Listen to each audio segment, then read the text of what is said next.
you.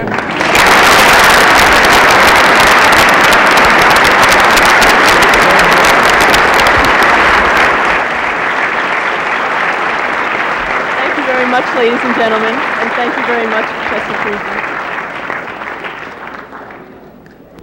Professor Friedman, in 1946, the McGraw-Hill publication reported that the total tax take in the United States was about 22%, and suggested that if it became 25%, that it would lead to the destruction of our capitalist economic system. Now it's 40%, as you suggested tonight. Is this a gradual destruction that takes place, or is it catastrophic? How much can the tax take become before it really gets to be dangerous?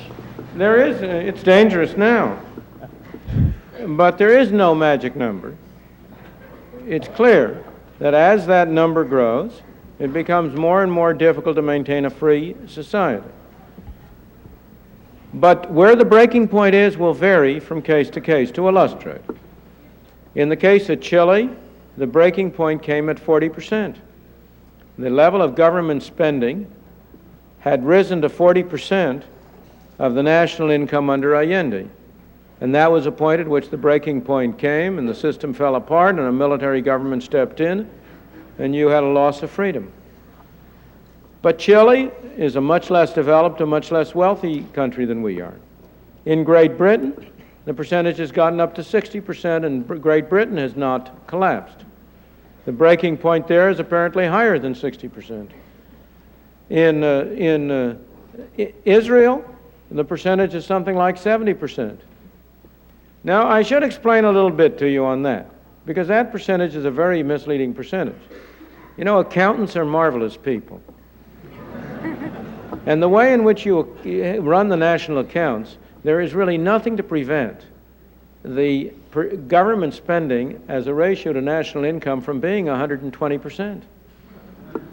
Because these are two different concepts. And I believe all of these numbers really greatly overstate the role of government spending. They don't overstate the role of government influence. Now, the other thing that needs to be said is that government can have a lot of influence over your life without spending any money. Those two are quite different. For example, every automobile you drive has maybe $500 or $700 of equipment on it that is mandated by the government. You paid for it, but that doesn't enter into government spending. Or again, the administrative body that administers the Interstate Commerce Commission doesn't spend much money, but its effects has been to destroy the railroad industry, so that you can have great effects without spending money. So the simple answer to your question is that there's no magic number, but the larger it is, the more dangerous it is. Yes, sir. I have a question about public housing. Sure. I agree with you when you say that the number of dwellings destroyed is greater than the number of dwellings put up. But you are comparing the number of dwellings that are destroyed are three-story apartment buildings left over from the 19th century. And the dwellings that are put up are about 20 stories high and have about 8 families per floor. Oh, I mean the number of dwelling units, not the number of buildings. When I spoke, I was not careful, and I should have been. I meant the number of dwelling units, where a dwelling unit is something that houses a family. So in the case of the buildings you're talking about, I wouldn't count that as one 8-story building versus one 3-story building. But the number of dwelling units built is less than the number destroyed. How does that improve the housing? Maybe you dislike the public housing because of the institutional look to it, and that it looks more like a hotel and looks less homely. But the alternative that has nothing to do with it. The alternative is either you have a public house or you have a badly maintained apartment building by an absentee landlord. And there are no dwelling units in this country that are more badly maintained than public housing dwelling units. In the South Bronx, people are burning their houses. Of course, why? They are burning their houses to move into public housing. Of course, but why are they burning those houses and abandoning them? Why? They're badly maintained. No, sirree. Because you have rent control in New York City, which makes it uneconomical to maintain the houses and means that the only way in which you can get any money out of them is by burning them down. Also, an absentee landlord is very... Absentee landlordism, of course. But you mean to say that the public housing units are not absentee landlords?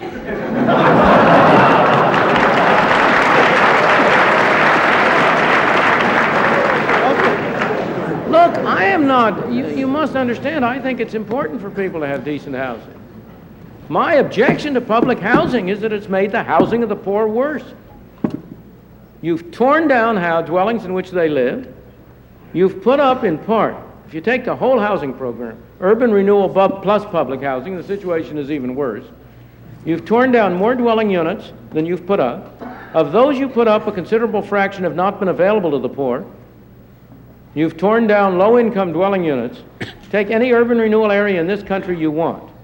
You've torn down low-income dwelling units and you've put up luxury apartments. And that's helping the housing of the poor? Not by a long sight. So that the problem is, and then in the public housing units you've set up, because of the income requirements and so on, the people who can qualify for them tend to be broken families. They have an abnormally high rate of juvenile delinquency, of sabotage, of destruction. They are poorly maintained. You see, the problem that this young man is illustrating is a tendency that we often have to take the will for the deed. The problem isn't the objective of the public housing units. The point is to go out and see what's actually happened with them. And there is hardly anybody who has studied the subject who will defend the public housing program as having improved the housing of the poor. Yes, sir. I was interested before you had mentioned a comparison between 19th century and 20th century America. I'd like to know if you think that that's, I don't see how that could be considered a legitimate comparison in terms of the fact that, there were unlimited resources essentially in the 19th century, and now we have a kind of very limited resource and allocation situation. At least this seems to be the thrust of a lot of economists that's are fundamentally saying. wrong. And well, just let me before Sure, you go ahead. Sure. Let me finish the question. In the 19th century, when you had a completely free economy, you seem to have situations developing where tycoons would come along like Rockefeller or the railroad barons, essentially, and they'd come to dominate society. So is it not a choice? Do we not have a choice between developing that kind of situation where John D. Rockefeller and that crowd will decide what's good for our society or whether the government officials will? Well, let's take the Rockefellers and just stick with them. Who created the University of Chicago, incidentally. I know. He founded the University of Chicago. Tell me, John D. Rockefeller did a great deal of good for this country. Yeah. He developed and promoted. I'm not talking about his charitable activities. That was separate. Not even about the founding of the University of Chicago. But he developed into a major industry, the oil industry of refining, discovering, and making oil available. He reduced its cost. He never got a dollar from anybody with a gun. He got his money by selling people products at a lower cost than other people could provide it. His grandson, Nelson Rockefeller, did enormous harm to the country by operating through the political channel. Did either If Tarbell Nelson, have anything?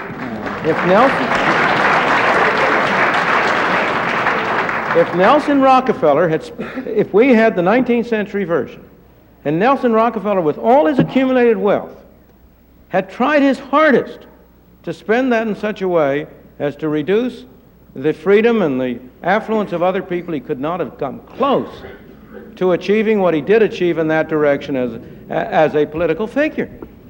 He couldn't even have afforded to put up the Albany Mall, let alone to have undertaken the measures which made New York State a basket case, which changed the educational structure of New York State, in my opinion, in a very adverse direction. But let me go back to your first question.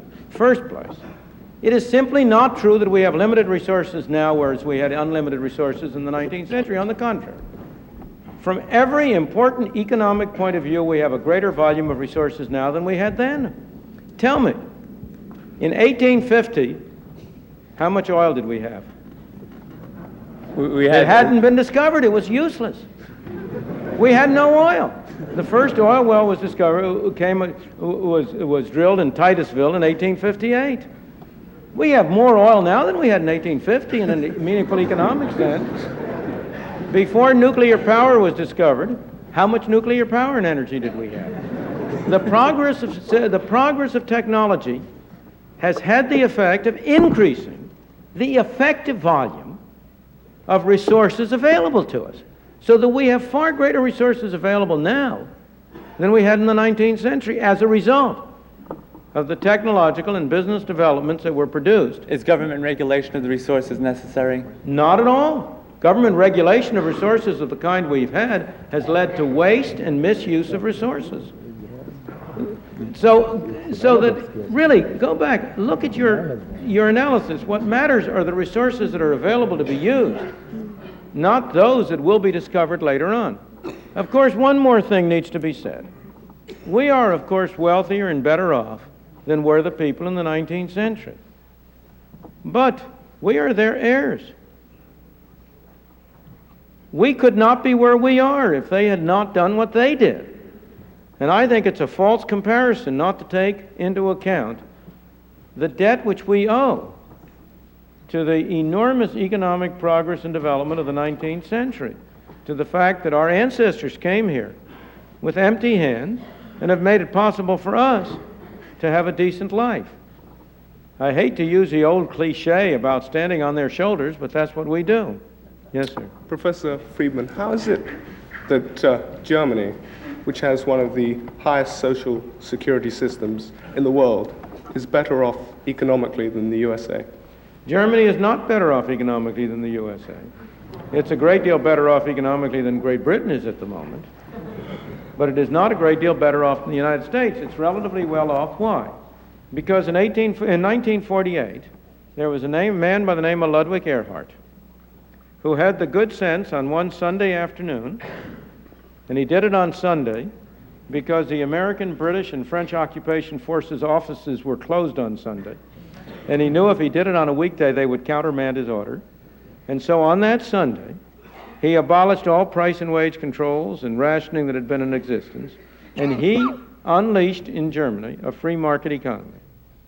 And Germany, with a free market economy, had an economic miracle. That miracle will not last if Germany long continues to hamper its free market economy by still greater growth of Social Security, welfare, and other measures. But in general, the actual extent and level of those measures is not terribly different in Germany from what it is now. Some of them, in some areas it's greater, what it is here. In some areas it's greater, in some areas it's less. But the most important difference between the two countries is that Germany in the past 30 years has been willing to rely to a far greater extent on private markets and private market arrangements than we have. You know, I was saying before in answer to an earlier question, there's no magic number, 30%, 25%, 40%, which a government can spend while having a viable economy. How much it can spend depends on the other policies which it follows. It depends also on the attitudes and structure of the people. As I was saying, with a homogeneous people, you can go much farther than with a heterogeneous people. So I would say that Germany has done as well as it has, despite and not because of the welfare measures you were mentioning. In America, it has been argued by some that there are no pervasive values that would form the basis of the private sector performing in the altruistic manner you think it will. But instead, the only pervasive value in this country is material self-interest. And therefore, the private sector is not inclined to perform in the altruistic way that you think it will.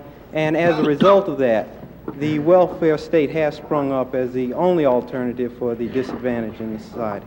Well, let's look at the situation. Was it a pure interest in material welfare and self-well-being that built the University of Rochester and the thousands of other private universities around the country?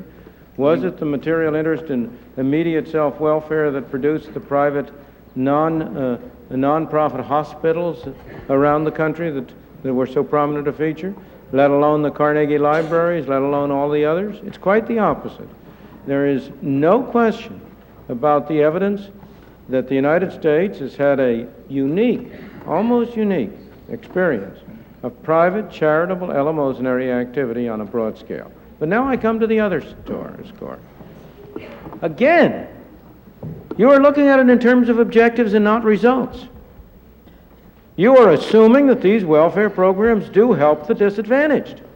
You are assuming that government activity helps the disadvantaged. If I take people of your race, in what respect are the black people in this country most disadvantaged? In respect to the kind of schooling they can get. Why? Because that schooling is provided by the government. Where do you get the idea that the disadvantaged are being helped? The blacks are in the first place forced to have bad schooling because the state provides it. In the second place, having been put under that disadvantage, they are being prevented from getting on-the-job training by a minimum wage law, which is the most anti-Negro law we have on our books, all in order to help the poor, no doubt. That's the purpose of it. That's said to be the purpose of it. But what's the effect of it?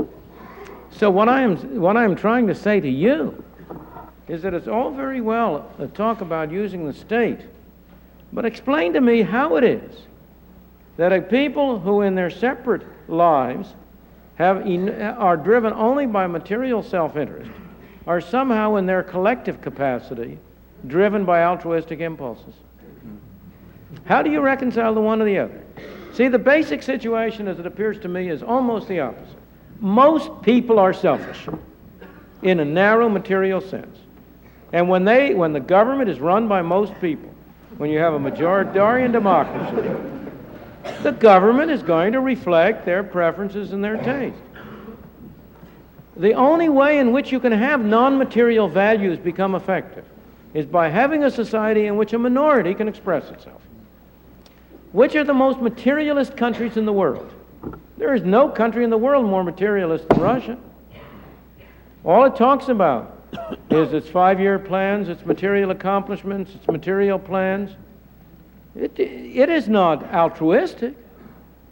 On the other, so that at any time, in any society, I don't care what it is, the fraction of the public that is going to be interested in the well-being of others and in things other than their fairly narrow self-interest is going to be a minority. And the question is, how do you construct a system in which that minority is least hindered? And in my opinion, that's a system in which government has very limited power and in which private voluntary activity has a maximum of opportunity to develop. Thank you. Let's see if we can get some more questions here. Yes, sir. Given that the best intentions of the government has failed to provide adequate The government housing, has no intentions. Only people have intentions. the best intentions among the people in power in government has failed to provide adequate housing for the poor. Oh, go slowly. I never talked about the best intentions of the people in power in government. I talked about the good intentions of the people who promoted that legislation. Once you get legislation, the people who get in power in government are people who want power, not people who have good intentions. Yeah. That's a very different thing. Though it's not really the question I had in mind. Okay. We'll work our way around to it. What I was hoping to ask is what specific policies you propose which would lead to adequate housing for all the poor. Well, in the first place, you know, these are words that really have no clear meaning. Adequate housing for all the poor. Those are not definable words. What's adequate? What we now consider inadequate would have been considered a palace 150 years ago. It would be considered a palace abroad. I don't know if you all know the story about the movie that was made out of John Steinbeck's Grapes of Wrath. And it was shown during the war, or I think shortly thereafter, but I think during the war in the Soviet Union. And it had to be withdrawn because the people were so excited and interested about the quality of the clothes and shoes that the Okies going out west were wearing. It backfired. So adequate, poor, the average, the income which we now use in this country as a governmental standard to separate the poor from the not poor is higher than the average income of all the people in the Soviet Union. It's decidedly higher than the average income of most of the people in the world. These are not absolute standards, they're relative. So you have to ask a very different kind of question. What kind of system will give the widest range of people the greatest opportunity to make the most out of themselves, out of their own capacities, their own resources? What are the plans for doing that? I'm not going to try to have a program which will give adequate housing to the poor. I want to have a system under which individuals can have as much opportunity as possible to develop themselves, and in which other people can have as much opportunity as possible to help other people. And I say that system would be a system of essentially free enterprise, private enterprise capitalism with a very limited government. And in that system, you have in fact achieved higher standards of housing than you have through other methods. The number of privately built houses has always vastly exceeded the number of government built houses. So that I'm not answering your question directly, but I'm going at it indirectly. You and I seem to have been involved in indirect circles. Thank you. Yes, sir. Professor Friedman, there are certain social goods that cannot be supplied by the private marketplace. Such as what? Well, let's say there are goods that either the marginal benefits cannot be separated, or that they're so lumpy that... Such as what? Roads, for instance. Roads? Roads. You can have private toll roads. You've had them for years. Is there any reason why this interstate highway that you have, the great interstate New York Thruway, is there any reason why that couldn't be leased out to private enterprises to run? And they could finance it by charging a fee? Okay, my question concerns social goods. Yeah. Do you accept the fact that there are certain goods that the private economy cannot supply? I accept that there are goods which the private economy is not likely to supply. I accept that there are goods in which it is difficult through a private economic system to charge everybody who gets the benefits from it. Okay. In those cases, however, it is also true that it's not easy for the government to supply it. You see, the problem with the direction you're going is that there's a strong tendency to say, here's a market failure. I have no way in which Rochester University can be made to pay those citizens of Rochester whose shirt is dirtied by the amount of smoke that comes from Rochester University's chimneys. All right, that's a market failure. Rochester is imposing a cost on people and ought to pay them for it. It's buying their services, in effect, their services of letting their shirts get dirty so that Rochester can heat its buildings. All right, now, that's true, that's a problem. But in those same cases, it's also difficult to have government do anything about it. And if you're going to consider cases of market failure like that, you have to put into the balance the fact that when government seeks to achieve an answer to it, you're likely to have a government failure. I agree. Yeah. Okay, I was leading up to this question. Okay, considering that there are externalities, like as you said, pollution. Right. How can government limit itself to distinguish between the social goods and the private goods? Well, it cannot. And there is no easy way to limit it. There are hard questions. There isn't an easy answer for every question. And my answer would be to you twofold. It would be, first of all, if government decides to do something in that area, it will do least harm and most good if it does it via effluent charges or the equivalent, rather than via setting standards or imposing specific requirements. Second, government ought not to step in and try to do anything unless there is a very, very strong case that the net disadvantages, the net third-party effects are of significant magnitude, because the costs of doing it are significant. Government is going to do it imperfectly, and you're comparing one imperfection with another. And I think we've had a great deal of experience by now which suggests that you're about as likely to make matters worse as you are better. That's not a clean and neat answer. And I don't think you can get a clean and neat answer, because I think in all of these cases, you're dealing with a balance sheet. in which there are certain advantages of the proposed action, there are certain disadvantages, and you have to weigh them up. And all I'm urging is that you make sure you look at both sides of that balance sheet and not only at one. That you don't take the naive view, which so often is taken, that lo and behold, there's an evidence of a market failure, boom, government should step in and do something about it, without taking into account the possibility of a government failure as well. Thank you. If the middle class control this coalition that you were talking about earlier, why are they so upset with the way the government is handling their life and their share of the pie? I was explaining that to you earlier, and that was because they really don't get anything out of it. They're all, each one separately, you see, it's a fallacy of composition. It is true, every individual program works this way. But what you gain on the one, you lose on the other. And the problem is that you have a system under which each one of us tends to have concentrated interests in certain ways, and the costs are diffuse.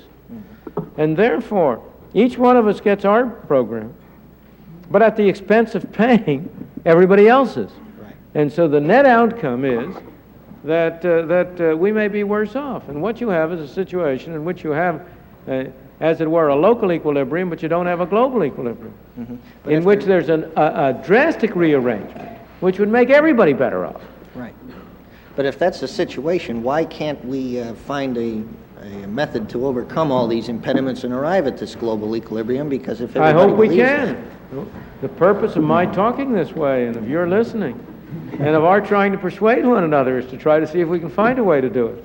And I think the way to do it is to try to wrap these programs together and have attack it through some kind of constitutional limitations on the aggregate amount that can be spent in these ways.